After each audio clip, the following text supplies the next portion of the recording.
네, 김용환입니다. 같이 말씀 묵상하겠습니다. 다니엘서를 볼 때 네 가지의 관점이 있는데요.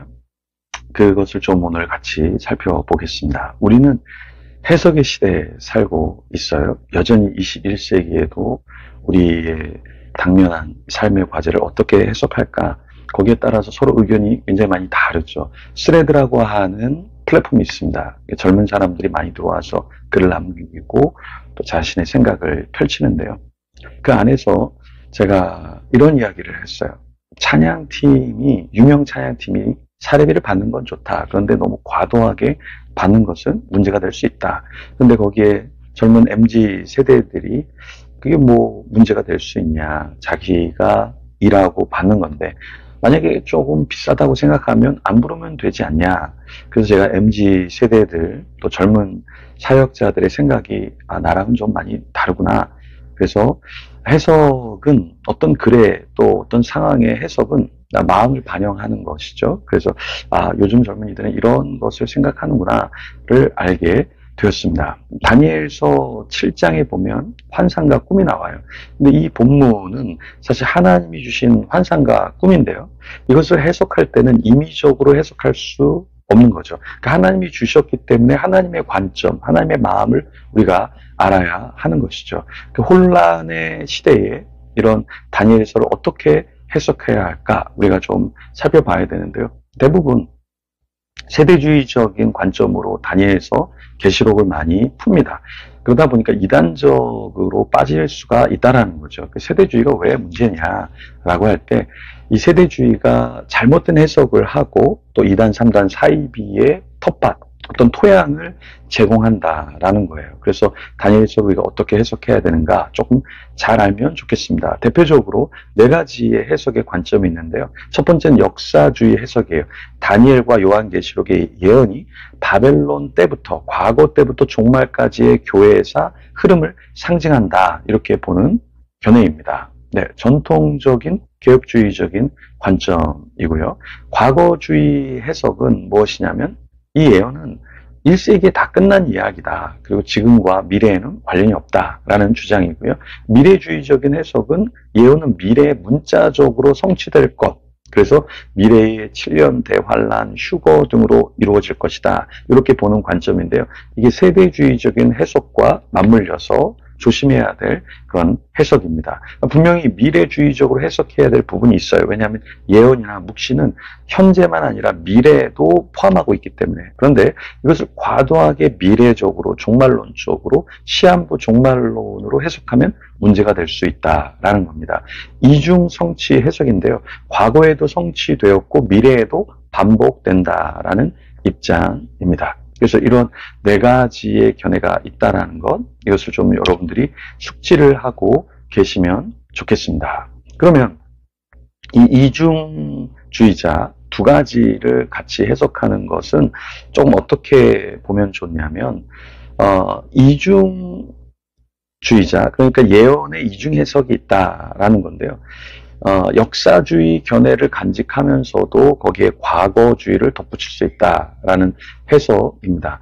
그러니까 이중이라는 말이 두 가지라는 말이잖아요. 그래서 과거에도 해당되지만 역사적으로 또다시 반복될 수 있기 때문에 이 다니엘서나 계시록을 조금 더 이런 관점에서 봐야 된다라고 이야기하는데요. 개혁주의는 역사적, 신학적 관점에서 상징의 의미를 성경 전체의 구속사 속에서 해석합니다. 그러니까 단순히 어떤 것을 그냥 역사적으로 취급해 버리는 것만이 아니라 역사적, 신학적 관점에서 이 상징의 의미가 성경 전체의 구속사 속에서 어떻게 해석되어지는가, 그리고 이것이 우리에게 어떤 의미를 주는가, 이렇게 보게 하는 것인데요.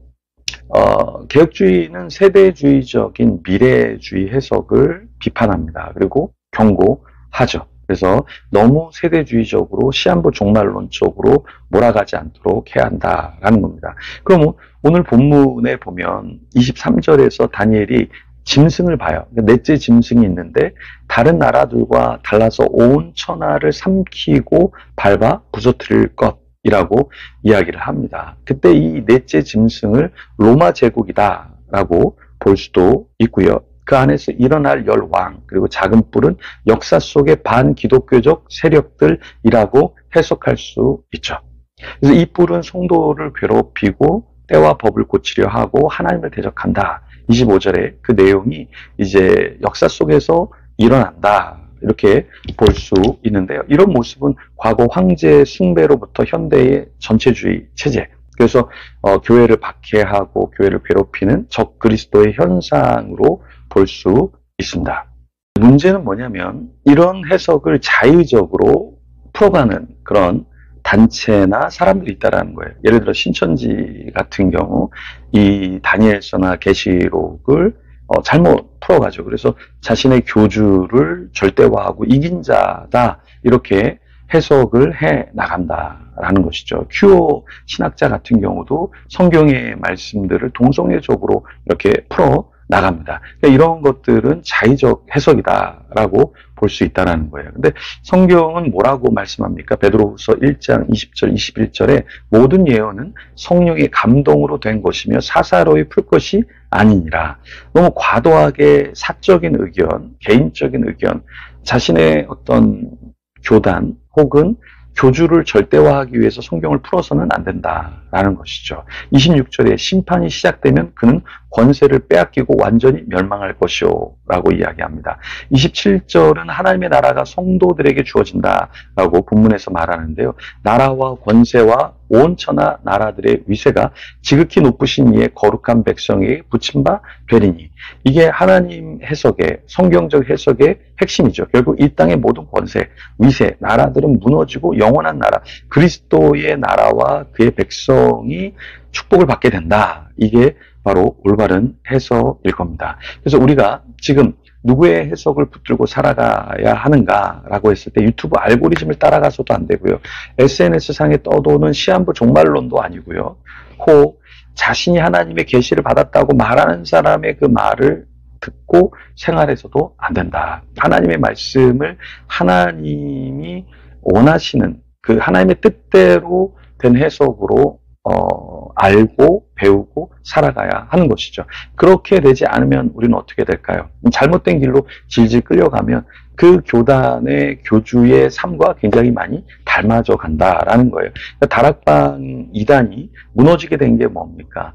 그 교주가 술 마시고 또 윤리 도덕적으로 금전적으로 문제가 있게 되면서 그걸 다 알아버리면서 많은 사람들이 이탈해 나갔잖아요. 그죠? 인터콥도 신학도 세대주의적인 해석이었지만 결국에 그 대표가 신학적인 사상도 고치지 않고 삶에 있어서도 그 내부의 사람들과 문제가 생기면서 대거 이탈하게 됐잖아요. 그래서 우리도 이 다니엘서를 보면서 우리는 어떻게 살아가야 되는가 조금 더 고민하면서 하나님의 그 위엄, 권세를 인정하며 살아가야 한다라는 거예요. 그래서 계시록 22장 15절에 이렇게 우리에게 경고합니다. 개들과 점술가들과 음행하는 자들과 살인자들과 우상 숭배자들과 및 거짓말을 좋아하며 지어내는 자는 다 성 밖에 있으리라. 이 말씀 우리가 염두에 두고 우리 자신은 어떤 해석 그리고 어떤 삶을 이 시대에 살아가야 되는가, 그것을 고민하는 저와 여러분이 되기를 소망합니다. 이 시간 그런 자 되도록, 주님이 받으시는 그런 자 되도록 기도하며 나가겠습니다.